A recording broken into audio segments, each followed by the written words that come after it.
What's great about living here is just the incredible sense of community. I would not want to raise my son anywhere else. We arranged the homes as a village so that we could preserve a lot of the green space.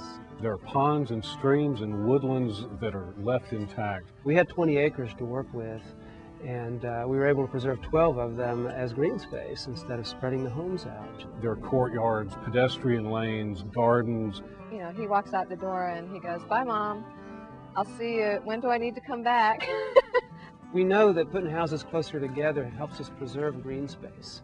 The other main thing it does is it creates pedestrian streets at a human scale that people can enjoy being in. It creates pedestrian courtyards and plazas where people can celebrate, have festivities, and so on. We're making outdoor rooms by defining them with the buildings. At Eastlake Commons, we stopped the car at the edge of the village so that we could leave the village spaces for people. To come into this community, you stop, get out, and you walk in, and you meet people, and that creates community, and it also creates safety and security.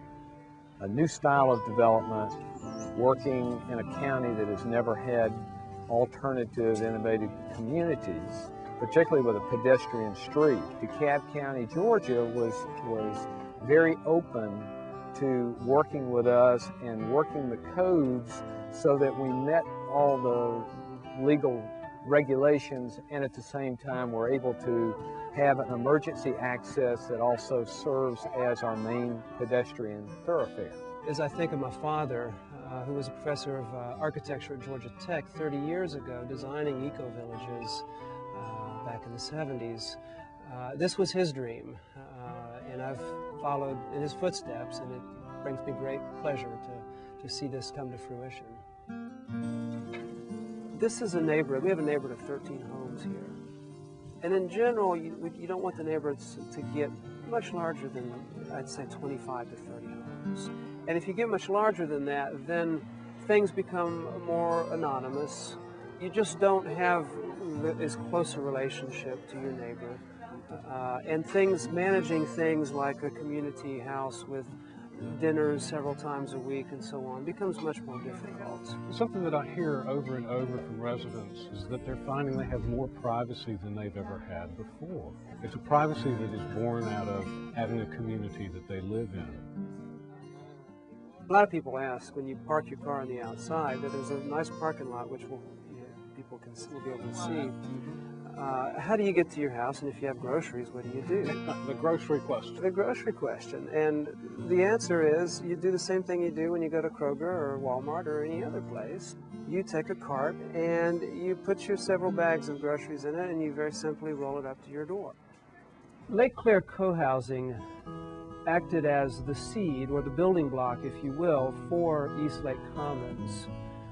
It was designed several years ago as a co-housing community. So at Eastlake Commons, we took several co-housing community neighborhoods and built them around a village commons to incorporate it into a larger village. One of the important things about shaping the community here was involving future residents in the process before construction began.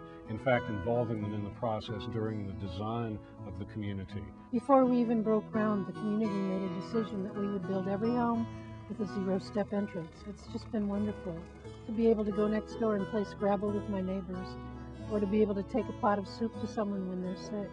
That's where a richness of social interaction comes from, having that sort of diversity, the sort of complementary relationships that diversity brings.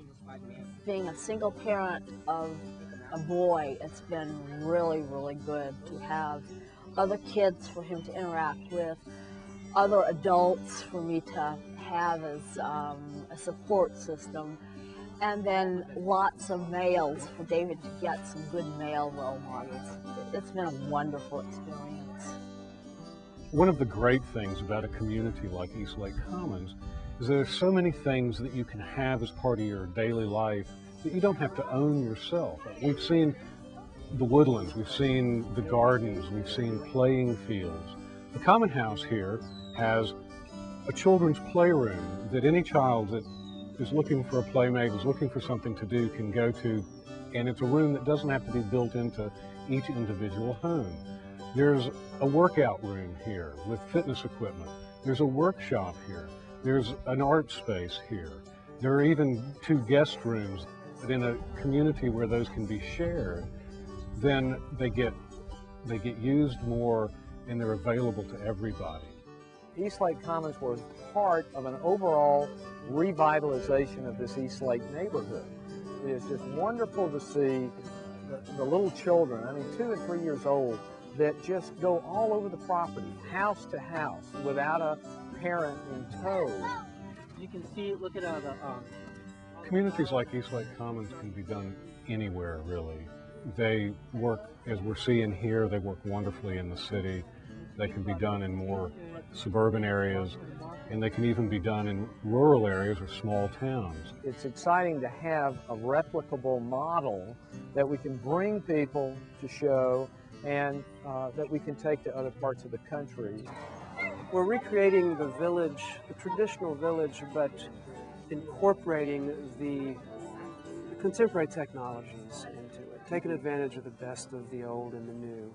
But looking at those lessons from the past of what did work for 10,000 years for people, and how do we adapt that to modern technologies and modern lifestyles and the current needs that we have. You really do get to know your neighbors, and I really believe it's a true community. The potential we have here is to have the best of both worlds. A full living community, village community, integrated to the natural world, and a farm.